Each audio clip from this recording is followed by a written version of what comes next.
Have you ever walked into a room knowing everyone would judge you before you even spoke? Imagine showing up for a blind date with your little daughter holding your hand because you had no one else to watch her. Most people would turn around and leave. But sometimes, the smallest act of kindness can change more than one life. This is the story of a single father, a little girl with a big heart, and one unexpected evening that reminded everyone that love often arrives in the most surprising way. Before we begin, if stories about kindness, hope, and second chances touch your heart, please subscribe to Kindness Library, like this video, and leave a comment telling us where you're watching from. Your support helps us share more stories that inspire people around the world. Daniel had been raising his 7-year-old daughter, Lily, alone ever since his wife passed away 3 years earlier. Every day was a balancing act between work, school pickups, cooking dinner, helping with homework, and making sure Lily never felt alone. He rarely had time for himself, and dating seemed impossible. One afternoon, Daniel's coworker convinced him to try a blind date. After months of saying no, he finally agreed. The date was set for Friday evening at a quiet downtown restaurant. Daniel was nervous but hopeful. Maybe this was the beginning of something new. Everything was going according to plan until an hour before the date. His regular babysitter called with terrible news. She had been rushed to the hospital after slipping on the stairs. Daniel tried calling friends, neighbors, and even another sitter, but nobody was available. He looked at the clock, then at Lily. "I'm sorry, sweetheart," he said softly. "I guess I'll have to cancel." Lily looked up from her coloring book. "You've been excited all week, Daddy. Maybe I can come with you. I'll be really quiet." Daniel laughed nervously. Blind dates aren't exactly meant for kids. But maybe she'll like kids. Her innocent smile made him think for a moment.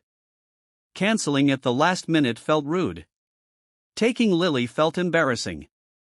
Finally, he sent an honest text explaining the situation and asked if she was comfortable meeting anyway. A few minutes later, a reply came. "No problem at all. Bring her." Daniel took a deep breath. Maybe this wouldn't be so bad after all. When they arrived, several people looked at them with surprise. Daniel noticed the curious stares as he held Lily's hand toward their table. Waiting there was a woman named Emily. She stood up with a warm smile instead of disappointment. So this must be Lily. Lily smiled shyly. "Hi." Emily bent down to her eye level. "I'm Emily. I've heard your dad makes the best pancakes in town." Lily giggled. "He burns them sometimes." All three laughed, and suddenly the awkwardness disappeared. During dinner, Emily never acted annoyed that Lily was there. She included her in conversations, asked about school, and even listened carefully as Lily proudly talked about her drawings and favorite books. Daniel couldn't believe how naturally everything flowed. Halfway through the meal, Lily quietly excused herself to use the restroom. As Daniel watched her leave, his face grew serious. "I'm sorry," he said. "This isn't how I imagined tonight." Emily smiled gently. Life rarely goes according to plan. Daniel looked down. Most people would have canceled. Most people aren't raising a little girl by themselves. For a moment, neither of them spoke. Then Daniel shared the story of losing his wife, the sleepless nights, the hospital visits, and the promise he made to always put Lily first. Emily listened without interrupting. When he finished, she quietly reached across the table. "I think your daughter is lucky." Daniel shook his head. "No. I'm the lucky one." Just then, Lily came running back with tears in her eyes. "Daddy!" Daniel immediately stood. "What's wrong?" Lily pointed toward an elderly woman sitting alone near the window. The grandma dropped her purse. Daniel hurried over. The elderly woman was struggling to gather dozens of family photos that had scattered across the floor. Without hesitation, Lily knelt beside her. "It's okay," she whispered. "We'll help."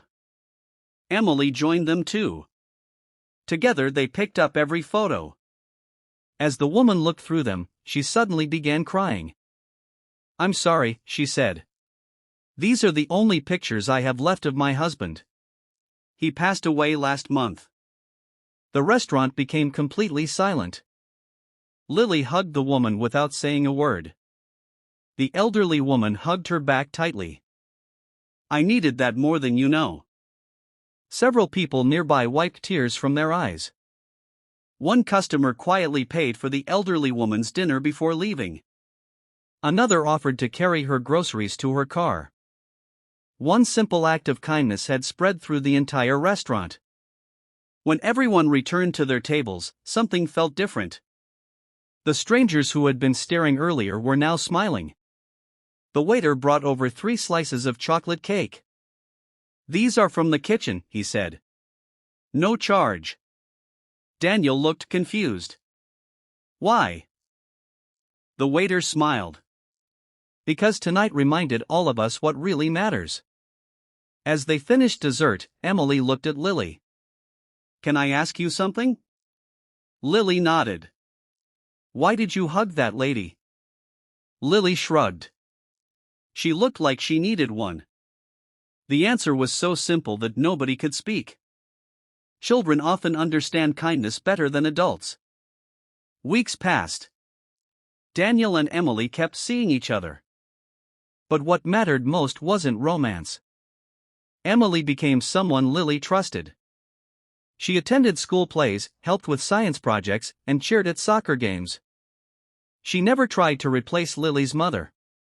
She simply became another person who loved her.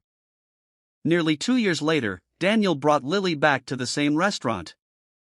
Emily thought they were celebrating her birthday. Instead, Daniel reached into his pocket and held out a small ring.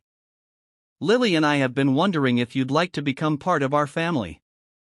Before Emily could answer, Lily pulled out a handmade drawing.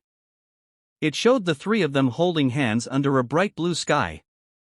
Across the top, she had written, "Love grows where kindness lives." Emily couldn't stop crying. Neither could Daniel. The entire restaurant applauded as she whispered one word. "Yes." Years later, people still talked about that evening. Not because of the proposal. Not because of the blind date. But because one little girl reminded a room full of strangers that kindness doesn't need a reason. It doesn't need perfect timing or perfect words.